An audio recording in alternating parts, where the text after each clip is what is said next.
On parle souvent des gens qui nous brisent, mais beaucoup moins des gens qui repèrent notre solitude et qui s'y installent comme si c'était chez eux. Dans Chainsaw Man, il y a une scène qui montre exactement ça. Denji rencontre une petite fille qui dit qu'elle est amie avec un démon. Et là, il craque. Il reconnaît une alliée. Il pense à Pochita, à son passé, à l'enfant qu'il était. En philo, on appelle ça de la projection. Dans ces cas-là, ce n'est pas la personne en face que nous voyons. Non. La chose que l'on voit, c'est le reflet de nos propres blessures à travers elle. Nietzsche disait, nous ne voyons pas les choses telles qu'elles sont, nous les voyons telles que nous sommes. Sauf que, c'était un mensonge.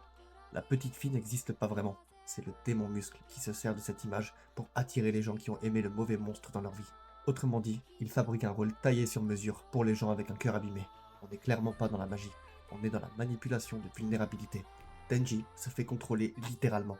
Le démon touche ses muscles et son corps ne lui appartient même plus. Pour s'en libérer, Denji doit accepter une chose horrible. Pochita est mort pour lui sauver la vie. C'est seulement en regardant cette vérité en face qu'il reprend le contrôle et découpe le démon. Comme si la liberté commençait dès qu'on arrête de se raconter de belles histoires. Alors maintenant, il y a une question que je vais te poser franchement.